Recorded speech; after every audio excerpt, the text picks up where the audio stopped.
Jason, how are you, pal? I'm very good, mate. Yeah, very good. How are you? You all right? I'm all right, and I wanted to start actually by talking about this year. And if you're watching it in the future, we're in 2020, and we're probably about halfway through COVID. As busy as you are, how have you dealt with 2020 this far? Yeah, I think it's just been tough for everybody. I think we don't know what's going to happen in the next 6 minutes. Yeah. Never mind, sort of 6 weeks.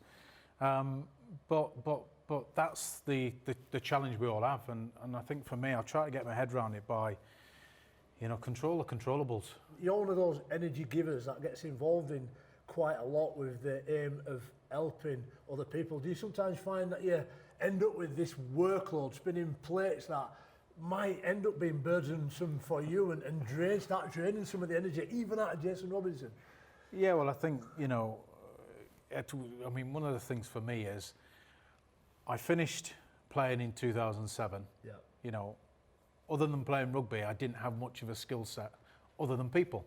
Yeah. So I've tried to, use that skill set and go into business and try and have an effect. And I want my World Cup now in business. And as I manipulated people on a rugby field and use that skill to shape, I see them doing it in the boardroom, and how you end up with that deal or how you end up to be in that position. Yep. And now I'm sort of bringing all that enthusiasm and hunger and desire, and discipline from the rugby side, learning in the business side. And I can't tell you how enthused I am by it, because I just think there is so much to learn. There's so many people that come up to us and say, "Oh, I wish I could do what you've done all the years and the grand finals and everything else." But now I'm kind of looking at them thinking, I want to achieve what you've achieved. Yes. And from a rugby context, a pure rugby context, I want to talk about some of the world-class athletes, coaches and mentors that must surely have influenced you. I want to ask you, who was the most exciting winger between Martin Offiah and a Jonah Lomu? I look at Martin Offiah, and whilst my nickname was Billy Whiz and I was quick, not a patch of Martin Offiah. The great thing about Martin Offiah was we used to go training. Yep. We used to go and do sprint training together, and I always wanted to beat him. Do you know what I mean? Yeah, of course. You tend to beat most people, especially because I was quick off the mark. And almost for a split second, that first couple of steps, I thought, I might have him here, and then just boom. But it kind of kept me in check in a way, because yes, I was good, but I wasn't that good. Right. And when you've got somebody who's in front of you, not by a million miles, but he certainly was in front of me.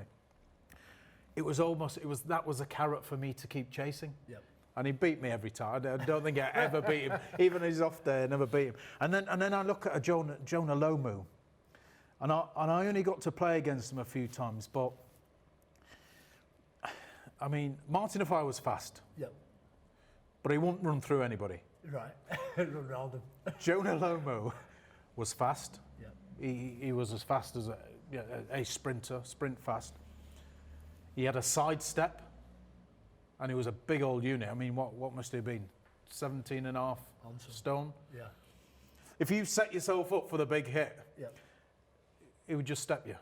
Or maybe just that day he didn't feel like stepping, and he would just use the brute strength. I mean, we've seen it playing against England. He made the best players in the world look average. I think if I wanted somebody to go 100 metres yep, and not get a hand laid upon them, it would be Martin Offiah, because he was just out and out gas.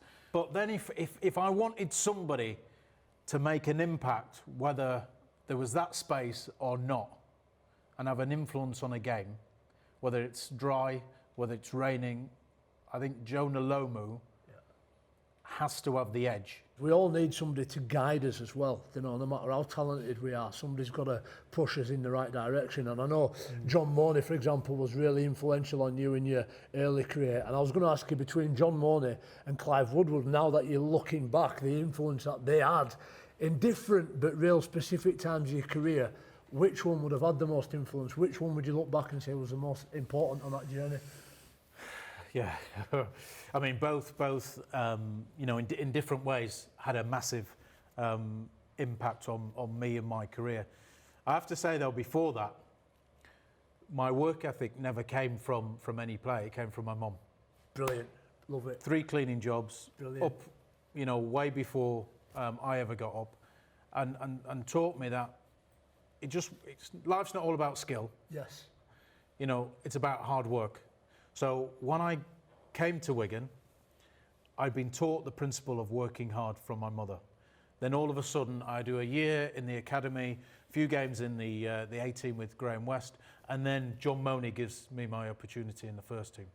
And I think what John Money said to me was a couple of things. One was just get in and work. Do you know what I mean? And that for me as a young lad coming in was just brilliant, because in many ways it took a bit of pressure off me.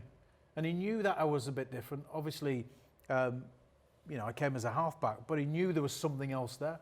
And I remember he used to be doing all the video reviews and post, pre-match, everything else. And I used to sit and just watch, and he taught me through stuff, and that was invaluable for me. Because you imagine as an 18-year-old, 19-year-old lad, just sat there, and you've got one of the best coaches in the world, just sharing what he sees. And that for me was gold. But then Clive Woodward taught me a little bit more about being professional. We had a chef who went round everywhere with us. Just everything we ate, was kind of measured, and it was just next level. And then just little things like we had an eye coach. We brought in an eye coach, and I'm thinking, why do we need an eye coach? If I catch a ball at fullback, what do I see? Before, I'm looking at 5 people coming to smash me. Yeah. Do you know what I mean? And then as we worked with it and train your eyes on what you see in visual perceptions and everything else, all of a sudden I realise I don't only see now the 5 South Africans come to kick my head in, I also see now that there's two wingers back with me.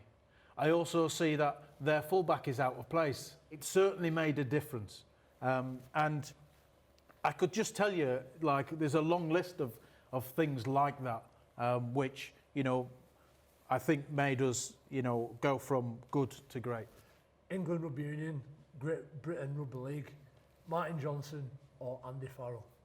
I was lucky enough, to come into the Wigan team same time as Faz, and so much respect for him, because just the attention to detail, just the attitude, just trying to pull everything out of everybody. How can we get the 1-2%? How can we get fitter, faster, stronger?